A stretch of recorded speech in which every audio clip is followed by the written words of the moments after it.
Hey friends, Mark Holmes here with my buddy CowboyJobu. As always, I want to thank you guys for watching, commenting, and subscribing to the Jobu Sports Report. Well, I hope you guys had a great weekend, and thus far, our Cowboys, well, they seem to be on vacation. Oh, they are on vacation. Jerry Jones actually is in the Bahamas, and Will McClay is running the ship right now. Now, finally, we at least have some visits coming in. We have a wide receiver coming in. We got an offensive lineman and things coming in. And we definitely did not go for a premium free agent. And I got to be honest with you, I'm kind of scratching my head because I'm trying to understand.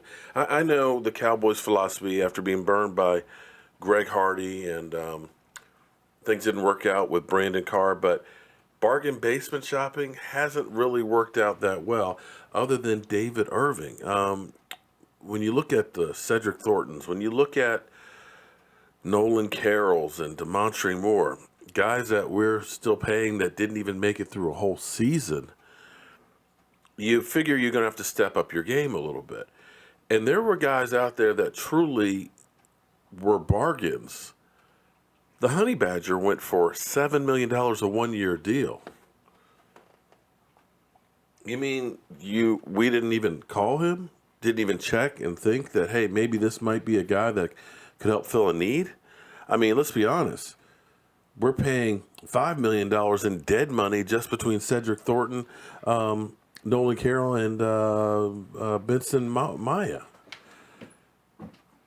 When I look at middle linebacker, Demario Davis, who only 28 years old, led the league in solo tackles, had 5 sacks.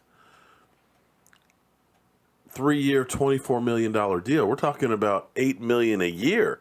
That's not a hell of a lot of money. Not when you look at some of the money we're paying other people that are on the team. Now, NaVorro Bowman is out there.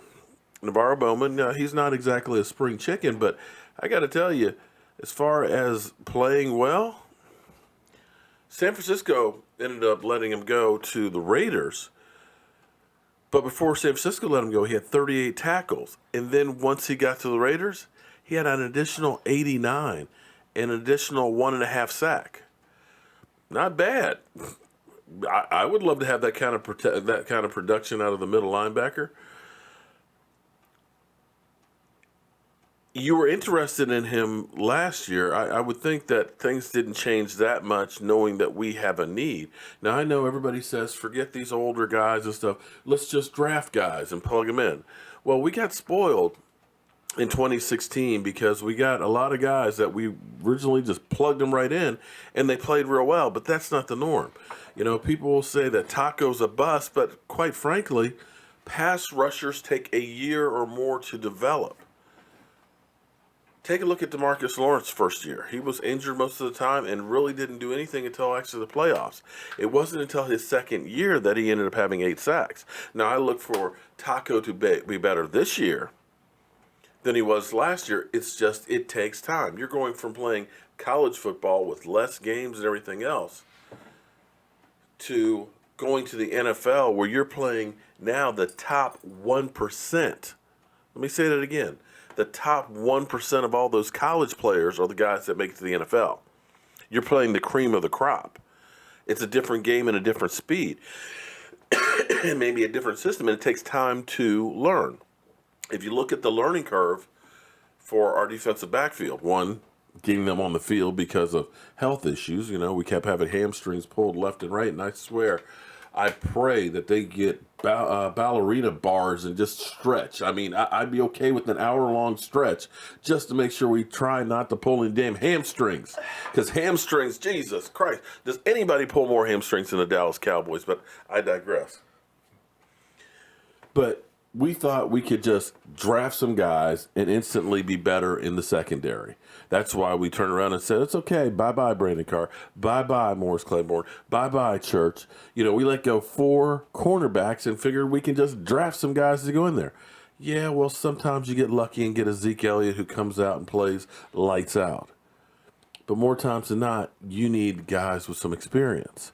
And you need a mix of veterans and rookies in there. You want to have those guys that can mentor them.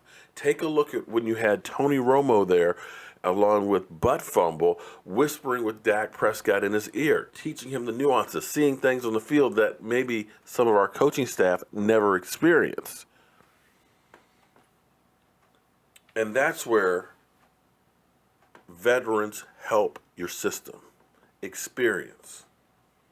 It's why I believe we need some veterans to go along with it. It's great to have all young guys and grow up together, but you need people that know what they're doing to help teach them. And I'm afraid that the Cowboys have this whole laissez-faire, blah, blah, blah, we're in no rush thing that we're missing on guys that you could sign on a good contract on the cheap. Michael Bennett for a 5th-round draft pick? I'm just looking and just wondering, is there a plan here, Cowboys? How are you planning on filling in the holes that we have on the team? I know we've got 10 draft picks, but if you can get 4 of them to work out, we still have a lot of holes to go. We need wide receivers. We need tackles. We need a swing tackle and a guard.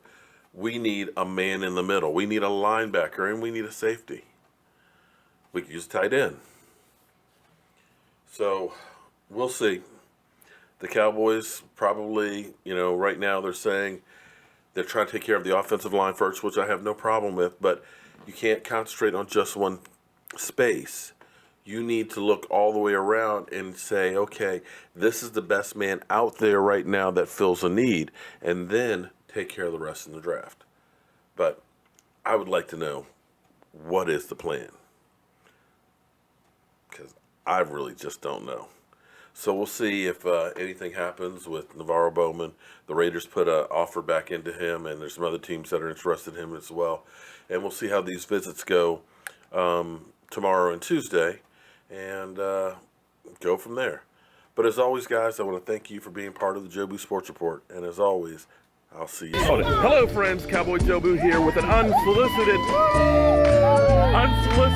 opinion on the Jobu wings. You were saying about the wings? The wings are the best I've ever had. Hands down. Awesome. Okay. Well, we've been passing out our recipe. If you actually look on our YouTube channel, we have all the recipes for all this stuff on here. With the women, with the ladies. You know that. Okay. Slide in a little bit here. Okay. All right. So on 3. Okay. Get in there, man. Okay. We're going to do How About Them Cowboys. Okay. All right, everybody, on 3, how about them Cowboys? 1, 2, 3.